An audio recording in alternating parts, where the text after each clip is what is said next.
कांग्रेस के पूर्व अध्यक्ष राहुल गांधी मुद्दा उठाने में जल्दबाजी करके फंसते रहे हैं। किसी मुद्दे को उठाने से पहले उसके बारे में पूरी जानकारी न होने के कारण राहुल गांधी की किरकिरी हो जाती है। कुछ ऐसा ही मामला फिर से सामने आया है। दरअसल एक आरटीआई के जवाब में आरबीआई ने बताया कि 50 प्रमुख डिफॉल्टर के 68,607 करोड़ रुपए के कर्ज को बट्टे खाते में डाल दिया गया है, यानी कि राइट ऑफ किया गया है। इसके बाद कांग्रेस ने आनन फानन में इसे कर्ज माफी करार दिया और केंद्र सरकार पर निशाना साधने लगी। पहले कांग्रेस प्रवक्ता रणदीप सुरजेवाला ने इसे कर्ज माफी बताकर मोदी सरकार पर हमला करना शुरू कर दिया। इसके बाद कांग्रेस के पूर्व अध्यक्ष राहुल गांधी भी मैदान में कूद गए और केंद्र सरकार को भगोड़ों को लोन माफ करने वाला बता दिया। लेकिन वित्त मंत्री निर्मला सीतारमण और पर्यावरण मंत्री प्रकाश जावड़ेकर ने कांग्रेस की पोल खोल दी। वित्त मंत्री निर्मला सीतारमण ने कहा कि जानबूझकर कर्ज नहीं चुकाने वाले यानी विलफुल डिफॉल्टर्स को यूपीए सरकार की नीतियों का ही फायदा मिला है। वित्त मंत्री ने कहा कि 2009-10 और 2013-14 के बीच कमर्शियल बैंकों ने 1,45,226 करोड़ रुपए के कर्ज को बट्टे खाते में डाला था। उन्होंने पूर्व आरबीआई गवर्नर रघुराम राजन का हवाला देते हुए कहा कि अधिकतर फंसे हुए कर्ज साल 2006 से 2008 के बीच दिए गए थे। उस समय यूपीए की सरकार थी। लेकिन कांग्रेस इस बात को बताए बिना तथ्यों को सनसनीखेज बनाकर लोगों को गुमराह कर रही है। सीतारमण ने कहा कि मोदी सरकार ने विलफुल डिफॉल्टर्स के खिलाफ कड़ी कार्रवाई की है। अब तक 9,967 रिकवरी सूट किए गए हैं और 3,515 एफआईआर दर्ज की गई हैं। नीरव मोदी, मेहुल चोकसी और विजय माल्या का जिक्र करते हुए उन्होंने कहा कि इन लोगों की 18,332 करोड़ रुपए की संपत्तियां सीज की गई हैं। सीतारमण के अलावा केंद्रीय मंत्री प्रकाश जावड़ेकर ने भी कांग्रेस के पूर्व अध्यक्ष राहुल गांधी की पोल खोल दी।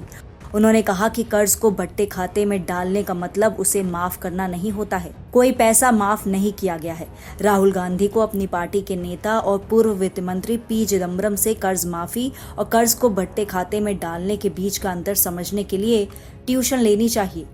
कर्ज माफी का मुद्दा उठाकर कांग्रेस तो फंसी गई, लेकिन राहुल गांधी की ज्यादा किरकिरी हो रही है। राहुल ने जिस तरह कर्ज को बट्टे खाते में डालने को माफी बता दिया, उससे उनकी जानकारी को लेकर सवाल उठाए जा रहे हैं।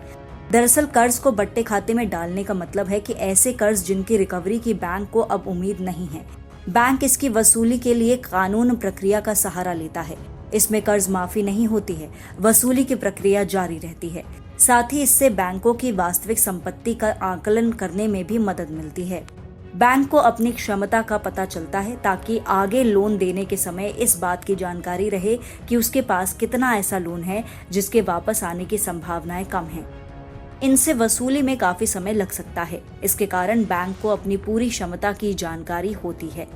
लेकिन राहुल गांधी ने इसे नीरव मोदी, मेहुल चोकसी और विजय माल्या जैसे पूंजीपतियों की कर्ज माफी से जोड़ दिया। ये लोग भगोड़े घोषित किए जा चुके हैं। इनका कर्ज माफ नहीं किया गया। इन लोगों को देश में लाने की कवायद की जा रही है और साथ ही इनकी कंपनियों और निजी संपत्ति को सीज कर उनकी नीलामी भी की जा रही है। जैसा कि वित्त मंत्री निर्मला सीतारमण ने बताया कि इनकी करीब 18,000 करोड़ रुपए मूल्य की संपत्ति को जब्त किया जा चुका है। अब इन लोगों की संपत्ति की नीलामी के पैसे से बैंक का कर्ज चुकता किया जाएगा। लेकिन राहुल गांधी ने जल्दबाजी में बैंक के कर्ज को बट्टे खाते में डालने को कर्ज माफी करार दे दिया, जिसके कारण एक बार फिर से उनकी ट्रोलिंग शुरू हो गई। देश की सबसे पुरानी पार्टी और प्रमुख विपक्षी पार्टी के बड़े नेता को इस तरह के आरोप लगाने से पहले उसके बारे में सही जानकारी ले लेनी चाहिए ताकि बाद में उन्हें शर्मिंदा ना होना पड़े। खैर, राहुल गांधी सहित कांग्रेस के कुछ नेताओं की ऐसी ही नीतियों के कारण आज कांग्रेस की स्थिति क्षेत्रीय पार्टियों जैसी हो गई है। लेकिन फिर भी कांग्रेस अपनी गलतियों से सबक नहीं ले पा रही है। अगर आपको हमारा वीडियो पसंद आया हो तो इसे लाइक करें, इस चैनल को सब्सक्राइब करें और हाँ, बेल आइकन भी दबाएं ताकि आप तक हमारे वीडियो की नोटिफिकेशन पहुंचते रहें। हमसे जुड़े रहने के लिए अपने सुझाव हमें कमेंट बॉक्स में देते रहें। हमें आपके सुझाव का इंतजार रहेगा। हमारे साथ जुड़ने के लिए धन्यवाद।